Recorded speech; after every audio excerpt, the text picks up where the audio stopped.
اگر آپ لکھنؤ، اس کی تاریخ اور اس کے ماضی میں ہونے والے دلچسپ واقعات کے بارے میں جاننا چاہتے ہیں اور ساتھ ہی لکھنؤ کی دن بدن بدلتی ہوئی شکل اور حالات کے بارے میں بھی متعارف ہونا چاہتے ہیں تو برائے مہربانی چینل کو سبسکرائب کرنے کی زحمت گوارا کریں اور ساتھ لگے بیل آئیکن کو بھی کلک کریں تاکہ نیا ویڈیو اپلوڈ ہوتے ہی اس کی انفارمیشن آپ کے پاس پہنچ جائے۔ شکریہ۔ اب پیش ہے مولوی عبدالحلیم شرر کی مشہور زمانہ کتاب گزشتہ لکھنؤ کے سلسلے کی چھٹی کڑی، جس میں سعادت علی خاں کی حکومت کے دور کے بارے میں ذکر کیا گیا تھا۔ فرما روایان اودھ نے اس سے پیشتر اپنے رہنے سہنے کے متعلق نہایت ہی کفایت شعری کا مظاہرہ کیا تھا۔ پہلے تین حکمرانوں یعنی نواب برہان الملک، نواب صفدر جنگ اور نواب شجاع الدولہ نے جس سادے مکانوں میں زندگی بسر کی وہ بھی ان کی ذاتی ملکیت بلکہ نہیں تھے بلکہ کرائے پر تھے۔ انہوں نے اپنا اصلی مکان یا تو میدان جنگ کو خیال کیا یا ساری مملکت کے دورے کرتے رہتے تھے اور ساری مملوکہ زمین کے ہر حصے کو اپنا مسکن و مکان تصور کیا کرتے تھے۔ آصف الدولہ اگرچہ نہایت ہی مصرف تھے، عیاشی و فضول خرچی میں بدنام تھے، مگر انہوں نے بھی اپنے رہنے کے لیے صرف ایک سادہ پرانی قطعے کا مکان یعنی پنچ محلہ کافی تھا۔ حالانکہ انہیں عمارات کا بہت شوق تھا۔ اس سے زیادہ کیا ہوگا کہ 20 لاکھ روپے ایک امام باڑے اور مسجد کی تعمیر پر صرف کر دیے اور اس سے زیادہ ہی رقم چوک، مختلف بازاروں، منڈیوں، پلوں، سڑکوں وغیرہ کی تعمیر میں خرچ کیے۔ غرض پہلے تین فرما رواؤں کا شوق عمارت اگرچہ قلعوں کی تعمیر اور فوجی سامان کی فراہم کرنے میں پورا ہوتا تھا، تو آصف الدولہ شوق کی عمارتیں یا نفع رسانی خلق اللہ کے کاموں میں، اس کے ساتھ ہی عمارات کا قدیم شوق بھی اب تک نپتا چلا جاتا تھا۔ آصف الدولہ کے امام باڑے تک کی عمارتیں مذاق تعمیر کا مکمل ترین نمونہ ہیں۔ دہلی اور آگرے میں شاہ جہاں بادشاہ کو اعلیٰ درجے کے سنگ مرمر اور سنگ رخام اور سنگ سرخ قریب کی کانوں میں مل گیا تھا، جس نے وہاں کی عمارتوں میں خاص قسم کی نفاست اور اعلیٰ درجے کی شان پیدا کرا دی۔ لکھنؤ میں ان کا ملنا غیر ممکن تھا اور آگرے اور جے پور سے لانا اس قدر دشوار تھا کہ کسی کو منگوا کر یا کسی کو منگوانے کی جرات نہ ہو سکتی تھی۔ نواب سعادت علی خاں کو باوجود کفایت شعری، جزرسی اور روپیہ جمع کرنے کی ہوس کے مکانوں اور عمارتوں کا شوق تھا، مگر افسوس ان کا یہ شوق کلکتے وغیرہ میں رہنے اور مختلف مقامات کی عمارتوں کے دیکھنے کی وجہ سے ایسا غارت ہو گیا تھا کہ ان کے عہد کی عمارتوں سے وہ پرانی خصوصیتیں جدا ہو گئیں اور اس وقت سے گویا عمارات کا مذاق ہی بدل گیا۔ لکھنؤ میں اس انقلاب تعمیر کا اصلی باعث کچھ تو تخت نشینی سے پہلے نواب سعادت علی خاں کی غریب الوطنی، خانہ بدوشی اور اقوام یورپ سے ملنا جلنا تھا، اور زیادہ تر یہ چیز تھی کہ جنرل مارٹن نے اپنے مذاق کی 2 کوٹھیاں یہاں بنوا کے ایک نئی وضع عمارت فرما رواؤں کے سامنے پیش کر دی، جو بالحاظ مضبوطی کے ناقص اور با اعتبار ضروریات زندگی کی نہایتی دلفریب تھیں۔ ان عمارتوں کی حالت بالکل ان کھلونوں کی تھی جو بچوں کے ہاتھ میں دے دیے جاتے ہیں اور روز ٹوٹتے ہیں اور نئے خریدے جاتے ہیں۔ ناقدین یورپ تنقید کرتے وقت بڑے زور و شور سے اعتراض کرتے ہیں کہ آصف الدولہ کے بعد والے فرما روایان لکھنؤ کا مذاق عمارت بالکل بگڑ گیا تھا اور ان کی تمام عمارتیں لڑکوں کے کھلونے یا لڑکیوں کے گھروندے جیسے تھیں، مگر ادھر توجہ نہیں کرتے کہ یہ مذاق بگاڑا کس نے۔ کہا جاتا ہے کہ یہاں کا قومی مذاق اس لیے بگڑ گیا کہ یہاں دراصل کوئی قوم ہی نہیں تھی اور اس کا خیال ہی نہیں کیا جاتا کہ یہاں کی قومیت کو بگاڑا کس نے اور کس کے کرشمہ سازیوں سے لوگوں نے ان کی پرانی وضع چھڑا دی۔ سعادت علی خاں نے پہلے کوٹھی فرحت بخش 50,000 روپے میں جنرل مارٹن سے مول لی، اس میں رہنا شروع کیا اور اس کے متصل اور کئی مکان بنوائے۔ پھر وہاں قریب ہی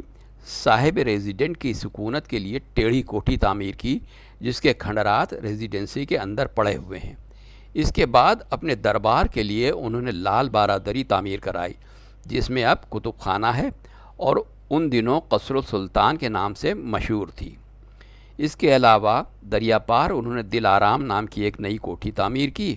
اور اسی سلسلے میں ایک بلند ٹیکرے پر جو اب صدر یعنی لشکرگاہ لکھنؤ کے علاقے میں ہے، اور جہاں سارے شہر گرد کے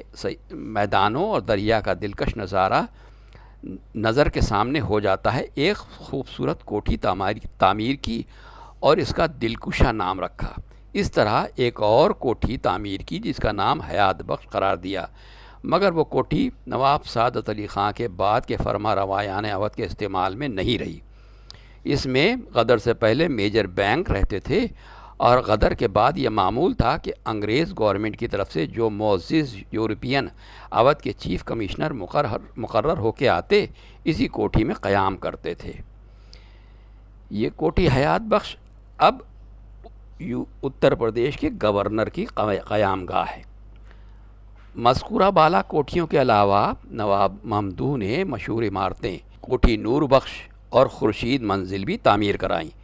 اور چوپڑ کا اسپتال بھی انہی کی یادگار ہے۔ مگر ان سب عمارتوں کی تعمیر میں پرانی وطنی عمارت کی وضع ترک کر دی گئی، اور یورپ سے آئی ہوئی نئی جدتیں اختیار کی گئیں، اور ظاہر ہے کہ اس بارہ خاص میں لکھنؤ کا کوئی قدیم مکان ان نئی عالیشان عمارتوں کا مقابلہ نہ کر سکتا تھا، جو خود دولت برطانیہ کے اثر اور اہتمام سے ہندوستان کے مختلف شہروں میں تعمیر ہو چکی ہیں یا روز بروز تعمیر ہوتی جا رہی ہیں۔ غرض یہی ہے کہ زمانہ ہے جب سے لکھنؤ میں اس قدیم مذاق کی عمارتوں کا خاتمہ ہو گیا،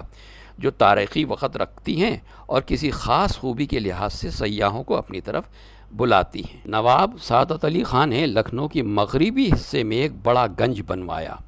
اور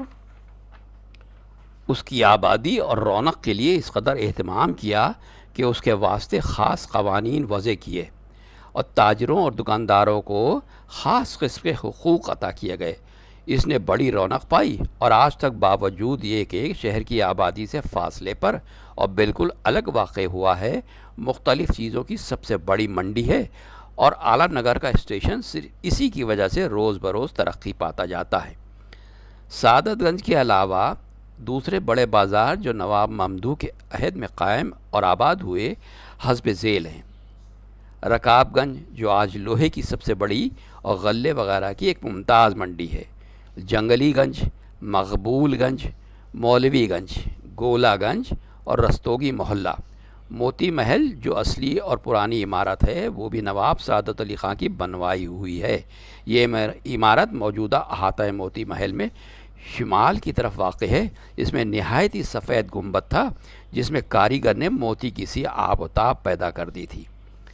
سعادت علی خان اودھ کے تمام فرما رواؤں سے زیادہ بیدار مغز، مدبر اور اس کے ساتھ نہایت ہی کفایتشار جز رس بلکہ بخیل خیال کیے جاتے ہیں۔ ملک کا انتظام انہوں نے غیر معمولی ہوشیاری، خوبی و شائستگی سے کیا، اور اس میں ذرا شک نہیں کہ اگر ان کے آخر عہد تک پورا اطمینان نصیب ہو جاتا تو تمام گزشتہ بد نظامیوں خرابیاں دور ہو جائیں اور وہ ملک کی پوری اصلاح کر لے جاتے۔ لیکن خرابی یہ ہوئی کہ ایسٹ انڈیا کمپنی کے ساتھ ان کے تعلقات اچھے نہیں رہے، یہاں تک کہ بعض اوقات ان کا دل تاج و تخت اور فرما روائی اور جہاں بانی سے کھٹا ہو گیا تھا۔ انہی باتوں سے عاجز آ کے انہوں نے آدھے سے زیادہ ملک سرکار عظمت بدار برطانیہ کے سپرد کر دیا، اور سمجھے کہ اب میں اپنے مقبوضہ علاقے میں بے خرخشہ اور بے تردد حکومت کر سکوں گا۔ مگر افسوس کہ اب بھی ان کو اطمینان اور چین نصیب نہ ہوا۔ جو ملک ان کے قبضے میں چھوڑا گیا تھا اس میں بھی جا بجا انگریزی فوج کے قائم کیے گئے، اور بڑی مقدار میں خاص لکھنؤ اور اس کے حوالی میں مقیم ہوئے۔ اس کے ساتھ اس سے یہ دشواری تھی، اور اس کی تعداد کے زیادہ ہونے سے سلطنت پر سخت بار پڑ گیا۔ اس کے مقابل انہیں بہت سی فوج گھٹا دینی پڑی۔ مگر باوجود ان افکار و تردد کے انہوں نے جو اصلاحیں کی، بہت کچھ قابل تعریف ہیں، مگر سب سے عجیب بات یہ ہے کہ بازاروں کی ترقی اور تجارت کے فروغ کے ساتھ ان کے دربار میں باکمالوں اور قابل قدر لوگوں کا اتنا بڑا مجمع ہو گیا تھا کہ اس وقت ہندوستان کے کسی اور دربار میں ایسے صاحب کمال نظر نہ آتے تھے۔ ایسے لوگ اکثر اسی جگہ جمع ہوا کرتے تھے جہاں کے رئیس معمولی سے زیادہ فیاضی ظاہر کرتے ہیں۔ سعادت علی خاں، جیسا کہ ہم بیان کر چکے ہیں، جزرس اور بخیل تھے، مگر اس بخل کی وہ کفایت شاری کے ساتھ یہ صفت تھی کہ ان کے ذاتی قابلیت اور دوسرے باکمالوں کی لیاقت کا اعتراف کرنے پر مجبور ہو جاتی تھی، اور اسی بات نے ان کے ہاتھوں سے لائق لوگوں کی بڑی بڑی قدریں کرائیں، اور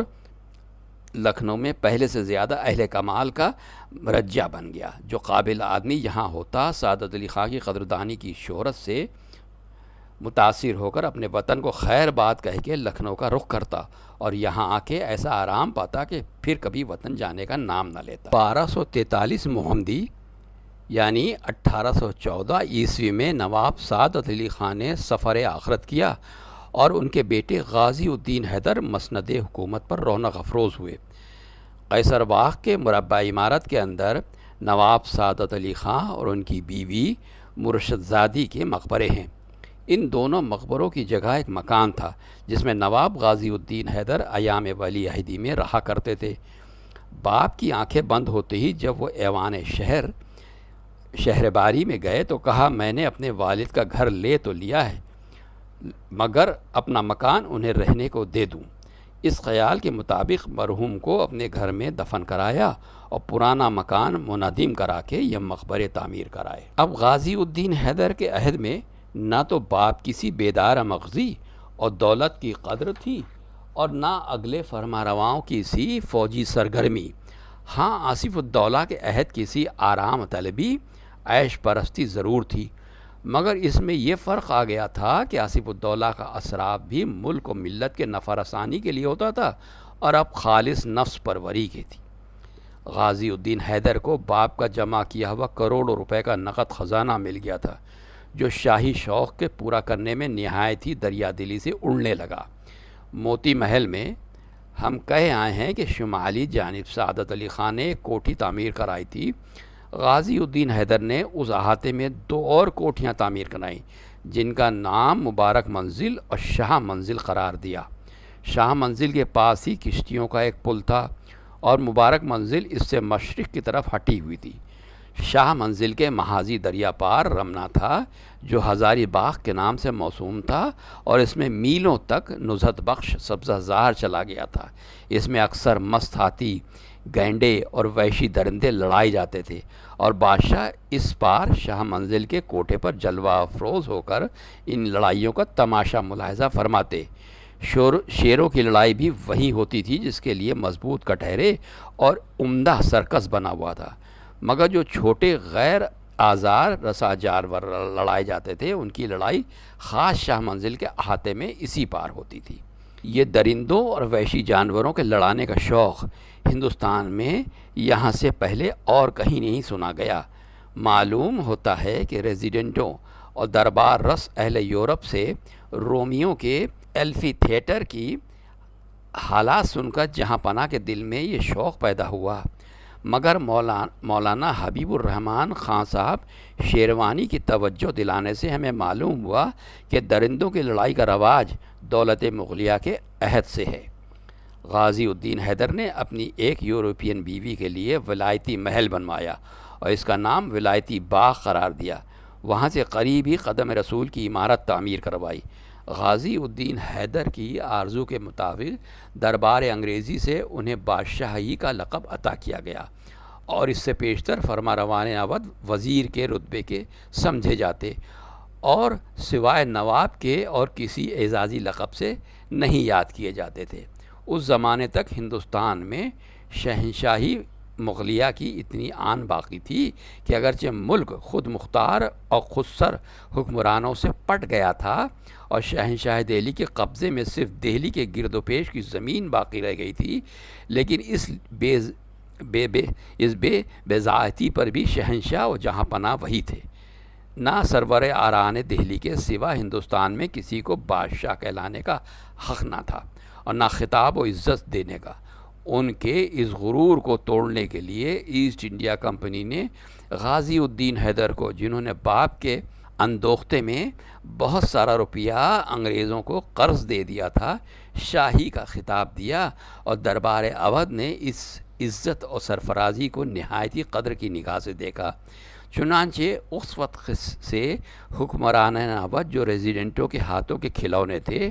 بادشاہ بن گئے، اور آخری فرما رواں واجد علی شاہ کے مرنے تک ان کا سرمایہ ناز یہی رہا۔ غازی الدین حیدر نے اسی خطاب شاہی کی یادگار میں دریا پار مچھی